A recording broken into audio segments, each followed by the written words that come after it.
Welcome back to beautiful Norfolk, Virginia. Well, it was titled, y'all, Unfinished Business, but the businessman Keyshawn Davis showed he was all business, defeating Nair Albright by unanimous decision. As a Davis family, they dominated here today. Goes 3-0 for the night. This is Beyond the Bell. I'm Kayla Burton, joined by the Latin Snake, Sergio Mora, and our insider, Chris Mannix. You guys, I don't know about you, the energy in this building was palpable. And look, the main story going into tonight was how personal, Sergio, this fight was, more specifically for Nair Albright. But from start to finish, Davis, he looked like he could go another 12 rounds. He was so relaxed. He wasn't even breathing heavy. He was smiling the entire time. He was like a jackal, just beating down and trying to stop Albright, but he was having fun in there, and he gave the crowd what they wanted. He didn't get the stoppage, but the second best thing he can do without the stoppage is get a paint job. I mean, a one-sided dominating fight.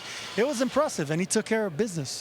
Look, it was a solid performance. I think if you contrast it to some of Keyshawn's other high-level performances, it was below that. It wasn't as good as the win he had over Dennis Baranchik. It wasn't as good as the fight he had against Jermaine Ortiz. I think part of that, as he noted in the ring, it was difficult for him to get up for this fight. He didn't want to be here. He didn't want to be in this fight. He wanted bigger and better things, and it was promoter that pushed him towards this because of that storyline. So that may have affected how he performed in the ring, though ultimately, Sergio, he got the job done. This was a virtual paint job by Keyshawn Davis, dominating virtually every round of this fight, hurting Albright in the final 2 rounds.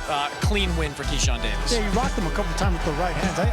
I wanted him to go down to the body like he did earlier in the rounds, but I think he was respecting what was coming back from Albright. There was a moment where Albright landed some right hands that actually caught the attention of Davis. And of course, it started getting dirty and the wrestling inside. Davis is a strong fighter.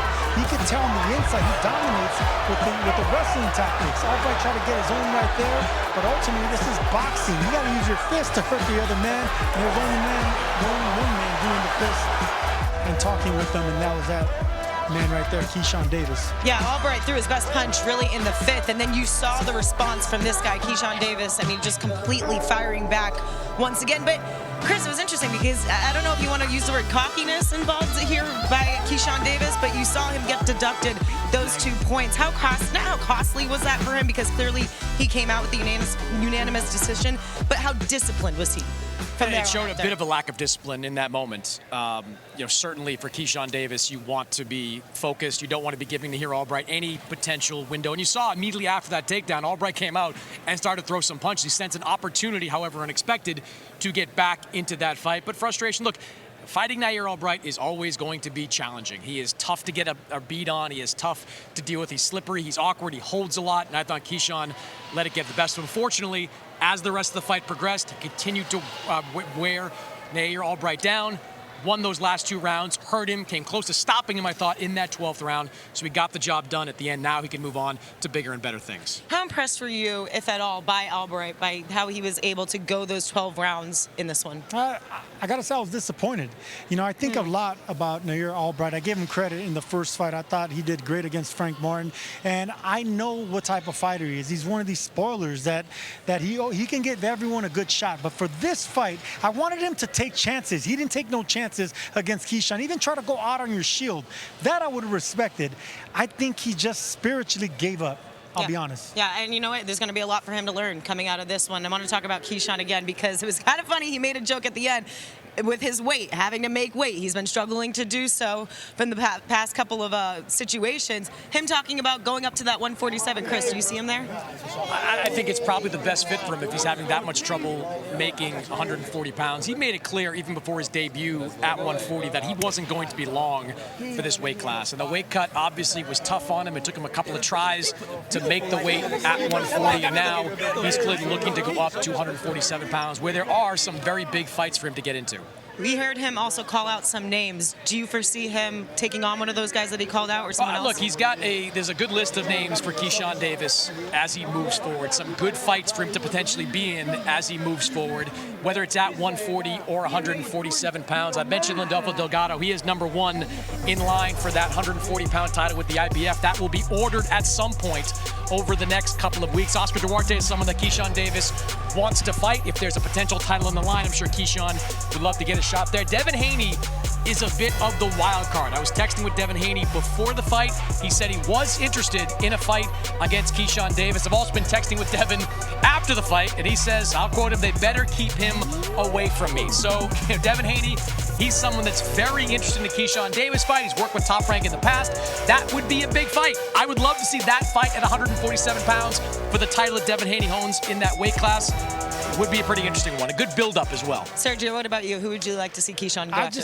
Devin Haney. I'll be honest with you. I would love to see stylistically him and Duarte fight, because Duarte will push the fight. He's physically just as strong as Keyshawn, if not stronger. But stylistically, I just got to give credit to Devin Haney. I mean, he's building a Hall of Fame resume, doesn't avoid anybody.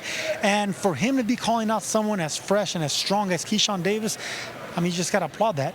And then in our co-main event, you had Brian Norman Jr., who just completely showed out. Quick work, Chris, against Josh Wagner. Yeah, dominant performance by Brian Norman Jr. His first fight since that loss to Haney, his first fight with Ronnie Shields in his corner. And this was very quick work inside 2 rounds. And you could see the viciousness, the power of Brian Norman Jr. was still there in this fight. A very bizarre finish to the fight. You saw him put Josh down in that second round, dropped him, and then the referee seemed to give a 12 count for him before he could get up to his feet. And also, here you got a bit of a timeout. I didn't know there were timeouts in boxing. I thought once you're down and you're hurt, you're out. A bizarre decision by the referee, but Brian Norman Jr. ultimately gets the knockout. He's back on track. He's got the potential to get into big fights at 147 as well. Look, I think Keyshawn Davis, Brian Norman Jr.